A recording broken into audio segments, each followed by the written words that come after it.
Ladies and gentlemen, welcome back to Inside the Helmet. My name is Michael. I will be your host this Thursday evening, April 9th, 2026. My dad will not be joining us this evening. He's busy, so it's fine.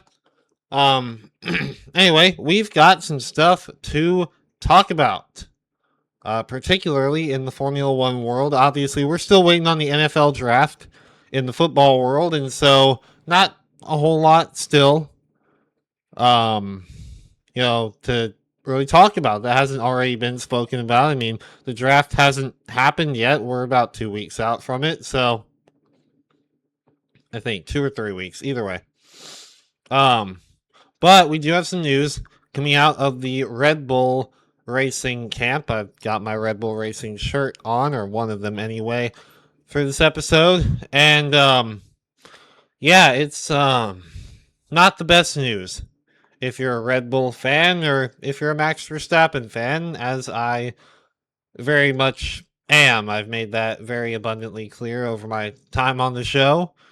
Um, but yeah, anyway, I won't dawdle on it. I'll just come right out and say it that the news is that GP, or Gian Piero Lambiase, who is Max Verstappen's race engineer, the main guy that, like, during the race when Max is in the car, that he'll be talking to, communicating with, to discuss strategy, to get input on the weather, what other drivers are doing, on condition of his own car, such, you know, important things that a driver needs to know during the race. GP is Max's guy that he'll communicate with, and they've, formed quite the bond in Max's decade in the Red Bull team. Obviously, Max coming in as a rookie and even into the first four races, of course, of his second season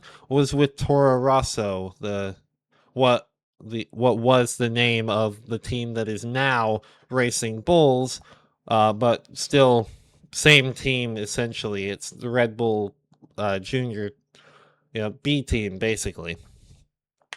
Um, anyway, so it's not like he's been with GP over his entire career, but he basically has. Like, come on. So anyway, GP will be leaving Red Bull after the conclusion of the 2027 season to move over to McLaren. Now, for GP himself, this is a fantastic move, I feel. Apart from potentially separating from Max and the, bond and the teamwork that they've had for a decade coming to an end, that's a real shame. But this opens up new opportunities to him. This allows him to explore the possibility of maybe being a team principal or just having other higher paying responsibilities, and to earn even more respect than he already has acquired as a very good race engineer over his time. Um, but of course, he's a race engineer. At the end of the day, he's a member of the staff, not a driver. And usually the big breaking headlines have to do with drivers. And so, what makes GP's departure to McLaren? That's where he's going, by the way. I don't know if I stated that, but yeah, GP at the end of 2027, going into 2028, he'll be moving over to McLaren. Anyway, um, but what does this mean? Why is this such big news? Well, Max Verstappen has gone on record numerous times about the close relationship he has with GP, his race engineer, and he has stated that if GP were to leave either the team or the sport entirely, that Max would go too. Clearly, this bond, this teamwork that he has with his race engineer is extremely important to him. And especially nowadays, given the success that Max has attained within the sport, he has all the freedom in the world to say that, he'll leave over something that many other drivers wouldn't take as cause to just leave the team entirely or even retire outright from the sport. But Max, as a 4-time champion, 71-time race winner, feels that he doesn't have anything else to prove. And so if he feels like it, he can leave. And it certainly seems like GP leaving Red Bull is enough reason for Max to feel like leaving. So, will we see Max Verstappen, first of all, with his extremely vocal disdain for the current regulations and how Red Bull has been completely uncompetitive so far in them? Will we even see Max make it to the end of 2027 before just throwing his hands up and going to race GT cars or something else? I don't know. There have been rumors of Max retiring, moving to a different team, activating his exit clause. You know, and those rumors have been around for, even going back to last season. Even in 2024, when Red Bull started to kind of fall off. Um, but it certainly feels like every couple weeks or so, even like once a week, there's something else. Another, like, say Max retiring or just leaving Red Bull at the very least, is a big boulder on the edge of a cliff. And just like every week, there's another thing that comes and just pushes that boulder closer to the edge, closer to falling off the edge, and Max ultimately leaving the sport entirely, or at the very least, leaving Red Bull and what he's had for the past decade plus, and going maybe to Mercedes, maybe Ferrari if Lewis Hamilton decides he's had enough. That he has reached that point where he can go anywhere, he can do anything he wants. He's Max Verstappen. Every team would bend the knee just to take him in and have him drive in their car. So, as sad as it is for me to say, I don't see why Max would stay with Red Bull past 2027 if they're still uncompetitive. If anything, I feel like GP leaving at a certain date, at a certain time, would be a motivator for Max to continue and see through 2027, in support of GP, if anything. So maybe this news is what may help prolong Max's career until 2027, but then surely cause him to retire or move to a different team. Now, do I think he'll go to McLaren? I think that's very unlikely. Now, do I think that McLaren would love to have Max Verstappen? Sure, but they also have their own two drivers that have proven to be very solid. I mean, I personally believe Lando Norris is the worst of the two between him and Oscar Piastri, and he's the one with the world championship. So, like, that McLaren have two very young, very good drivers under their wings right now. And so it would be harder for them to kick someone to the curb the way that Ferrari did to Carlos Sainz to make way for Lewis Hamilton. I mean, obviously, now that I mentioned Ferrari and Carlos Sainz, they did do that. They kicked out a multiple time race winner like Carlos for a multiple time world champion like Lewis. And so it's not unfeasible, I suppose, to say that McLaren or Mercedes would have to make the bitter decision to part ways with a driver that is very talented in their own right. like a George Russell or even Kim. I think that they would probably, Mercedes anyway, would probably prioritize keeping Kimi. As he's younger, he's the one that they kind of see the higher ceiling in. Potentially, they kind of, that's their Max Verstappen, and so why wouldn't they want to pair him with the Max Verstappen? You know, so that's just my 2 cents on the matter. Of course, last week we left off our rattle 'em off segment. Uh, on I'll say a cliffhanger because we didn't finish it. If you missed last episode, go and watch it. But what we were doing was for that segment, for those of you who don't know, we actually gave it a name, rattle them off, because it's a competitive segment between my dad and I, because usually the two of us here on the show, and we essentially are pitting our football knowledge head to head, but in the last episode, we found a way to pit my Formula One knowledge against his football knowledge and see if I could go blow for blow, him naming, I believe it was a Super Bowl MVP, and then I would name a Formula One driver's world champion. And we got all the way into, he wasn't going in order, I was going in chronological order, starting with 1950. And I got to Michael Schumacher, who won his first championship in 1994. So, but obviously, with him not here, we can't continue that. But I thought I would flex my knowledge of the winners of all the Formula One drivers world champions by essentially doing the Sebastian Vettel challenge.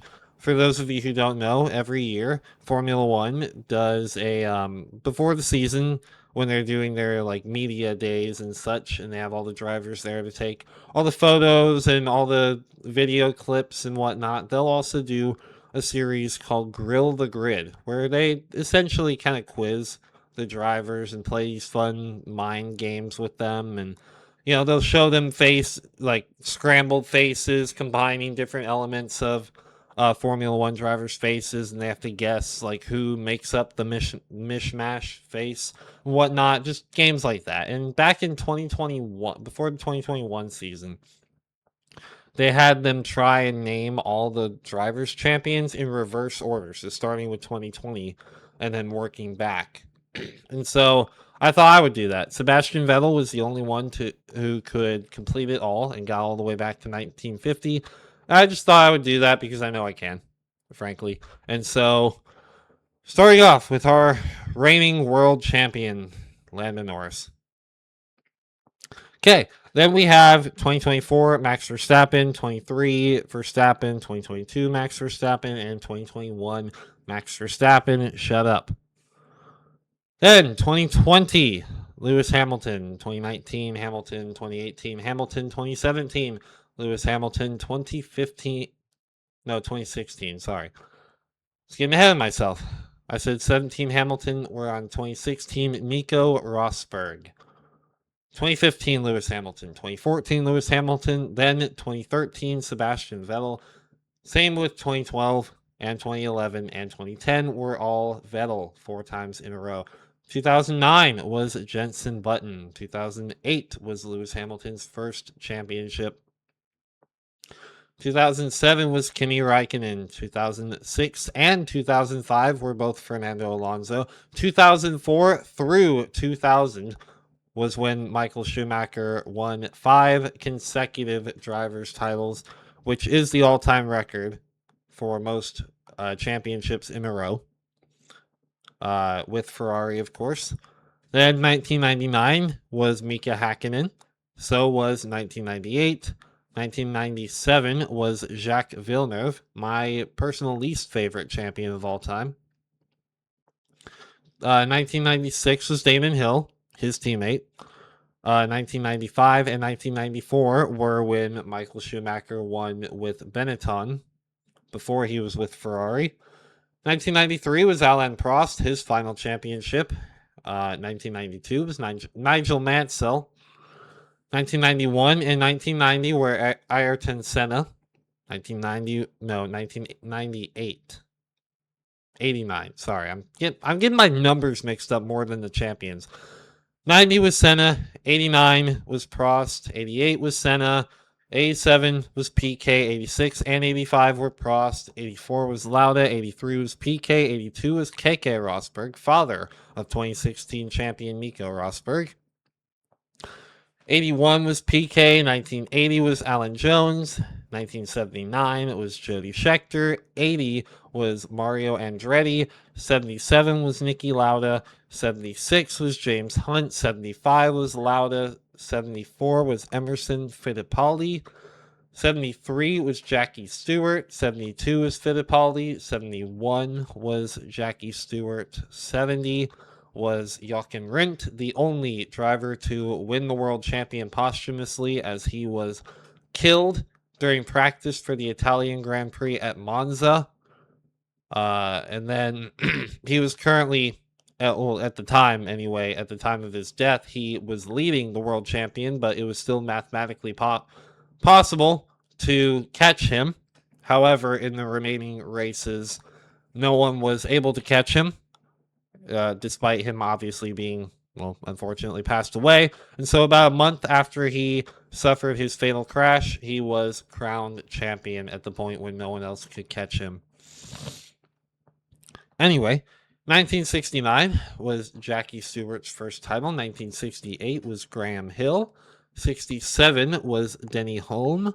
66 was Jack Brabham. 65 was Jim Clark. 64 was John Surtees, the only driver to be world champion on 2 and 4 wheels, meaning that he won competitive world championships on motorbikes and in cars. 1963 was Jim Clark. 62 was Graham Hill's first title. 61 was Phil Hill, of no relation to Graham, but also I forgot to mention that Graham Hill is the father of Damon Hill, the 1996 champion. Phil Hill was 61. Jack Brabham was 60 and 59. Also, a fun fact about him, he's the only driver in Formula One history to win the world championship in his own car, as later in his career he founded his own team called Brabham, as he had extensive mechanical understanding and car knowledge from being a mechanic before he was a driver, and so he founded his own team, designed his own cars, which then he took his own car and won the 1966 championship, which was his third and final. 1958 was Mike Hawthorne, the first British Formula One champion. And 57 was Juan Manuel Fangio, as was 56, 55, and 54. Alberto Ascari won the 1953 and 52 championships. 1951 was Fangio again. And then the inaugural Formula One world champion was Giuseppe Nino Farina. So, yeah, was that impressive? I don't know. Let me know in the comments down below anything that you would like for us to talk about on the show. Of course, we have our own stuff that we can come up with to talk about, certainly, but we would always love more audience input. So, with that being said, I want to thank you all for tuning in to this episode of Inside the Helmet. It's been fun. Hopefully, you learned a thing or two. And also, leave a comment what you think about what will happen for Max Verstappen. Is he going to retire? What's going to happen? Is he going to move to McLaren somehow to stay with GP? What's he going to do? Leave a comment down below. And maybe we can talk about some of your comments in the next episode. But yeah, it's been fun. Good night and God bless everybody.